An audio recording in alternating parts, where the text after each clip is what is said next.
The city wasn't good for us. We have been dreaming about a place like this for a while now. This would be the baby's room. The house, it's been listed for a while. Why hasn't anyone bought it? There was an incident. We don't want to know. We do. There was a suicide, double homicide. I suppose you're out. No. You know I don't mind a little haunting. We'll take it. Kind of perfect, right? This door won't open. Yeah? I thought they just had a daughter. There were two. I'm sorry, I didn't mean to scare you. But I guess you folks aren't from around here. Who are you? Probably the closest thing you have to a neighbor. What happened to the toy truck? I don't know how things just keep disappearing. You stopped seeking care when you moved. The move was supposed to fix things.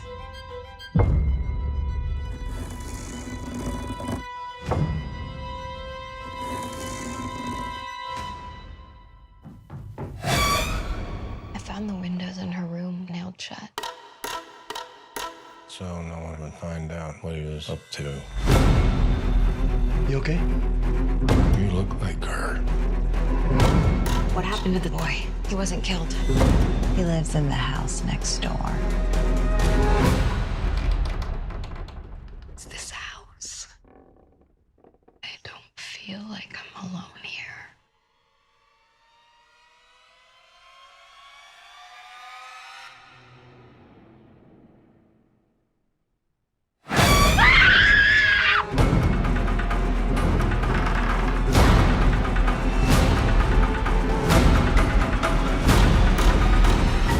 The wardrobe, there's a reason it is where it is.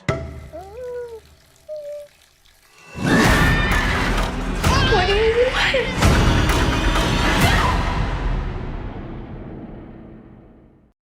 What's going on, guys? Bart here with Tully Television, and today we're going to be getting into our second spooktacular month of horror movie reviews. The first was Halloween. I'm going to start making the playlist in between this video and publishing it, so we can start getting that playlist together. But I want to thank all of the returning viewers, new viewers, future viewers here to Tully Television. I hope that today is the day that we can earn your subscription. Without you guys, there will be no growth here at Tully Television.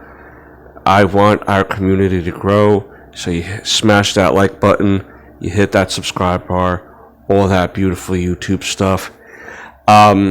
Please bear with me as I'm still dealing with this head cold and chest cold.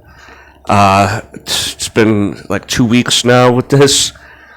Highly annoying. But today I want to get into a movie called Abandoned that came out in 2022.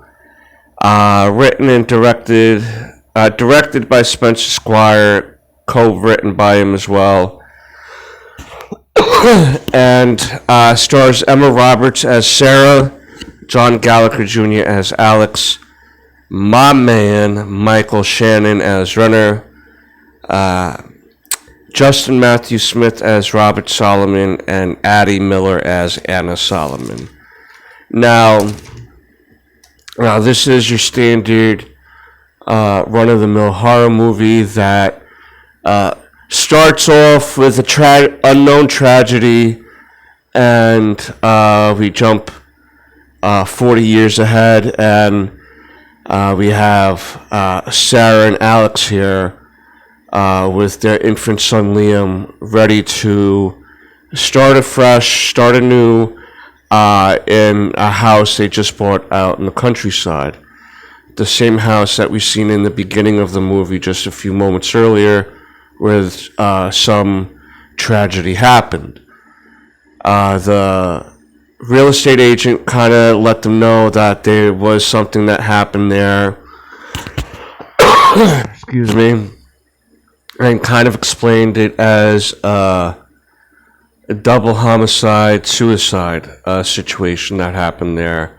And she gave the paperwork of said crime scene and stuff like that, which came with pictures or whatever. I don't know if that really happens or not, but yeah, I digress. Sarah is dealing with postpartum psychosis. So sorry, jeez Louise. And I actually learned by doing a little research with this that the difference between postpartum depression and postpartum psychosis is the psychosis is you're seeing hallucinations that will cause more of a chance of injury to the mother or infant, where the depression is just, a different aspect of disassociation with the child.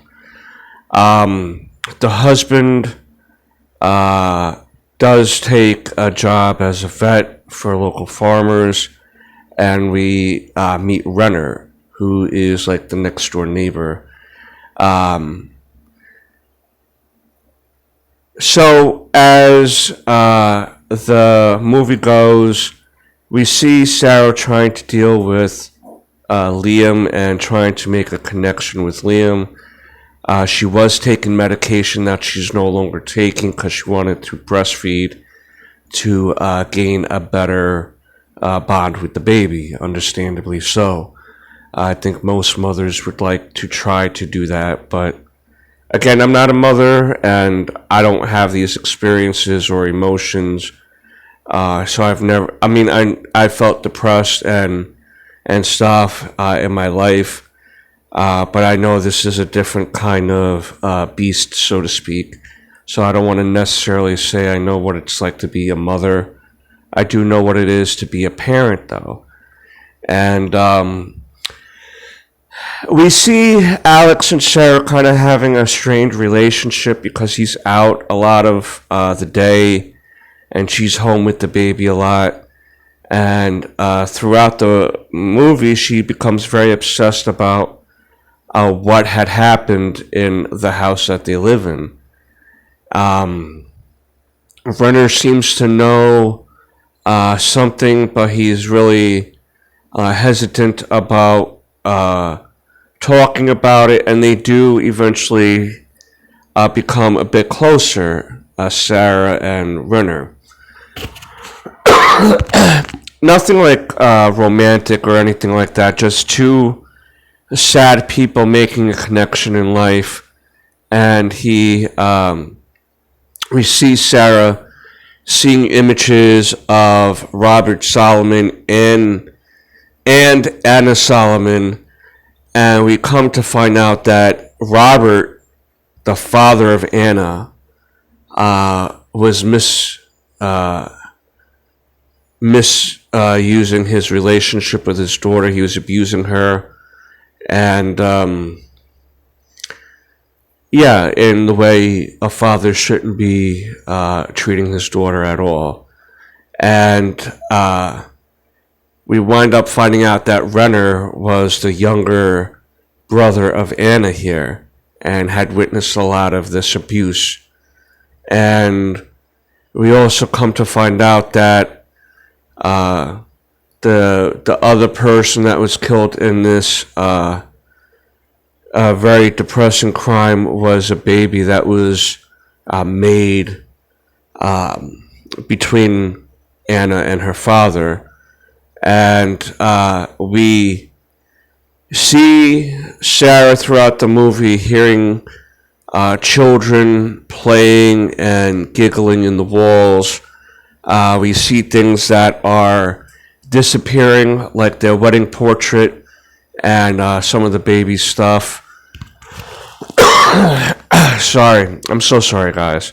I just want to get this review out. But we see that the source of this laughter and stuff seems to come behind a wardrobe that Sarah can't seem to move. And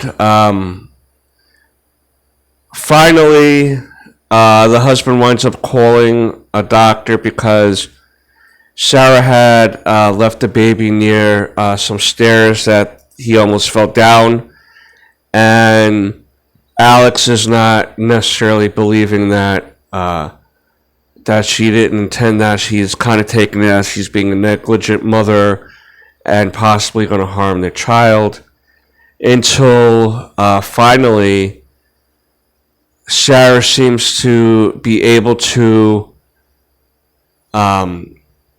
get behind that wardrobe where there was like space dug out for someone to live in there, and we find out that there was two other children that were made that were living in that hole in the wall because Robert Solomon didn't want anyone to know that he was making children with his daughter. You know what I mean? Like, oh, freak. So that's why Renner was so connected with her, because he had seen a lot of this abuse going on. And it seemed like those children were also offed at some point during that time period. And the big crescendo near the end was that the ghosts of these children, because Sarah would see the ghost of Robert, the ghost of Anna, and then near the end of the movie, she's seen the ghost of these two other children that had her baby, and they didn't want to give him over because they said they had seen her hurt him, which we didn't necessarily see her purposely hurt the child physically, so I'm not sure kind of where that came from, unless it's just them in their childlike mind thinking that certain things are just that frustration that she was suffering is abuse. I wish they would have gotten more into her psychosis and her feelings. This movie did seem a little bit all over the place. It didn't really know what it wanted to be. I do think that Emma Roberts' performance in this was done very well. There was so much that could have been done with this material, but she really did a stellar job portraying her anguish over the relationship with her child, and I wish they would have concentrated on that more. They did show some scary, I don't know if you would consider it scary, but a lot of anxiety-induced scenes where you see the baby almost going down the stairs, or the baby almost drowning in the bathtub. So, you know, it had that going for it, but in a general sense, this movie could have been a lot better. But Emma Roberts really shows her acting chops in this, and I'd like to definitely see her do more horror as movies anyway go on. But of course, she also stars in the American Horror Story seasons 2, where she deals with a lot of horror stuff in that. So she's definitely made her reputation, in my view, as a scream queen. But the movie, in a general sense, fails and falls short, especially with the topic that they're trying to show, which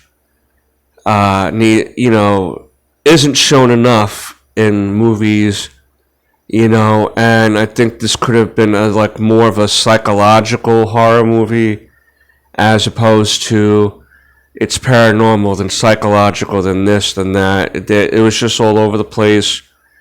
I would give this movie a 6 out of 10, but you let me know what you think down below with this movie. Did it fall short, or did it show exactly what a mother goes through when she's dealing with postpartum depression and or psychosis?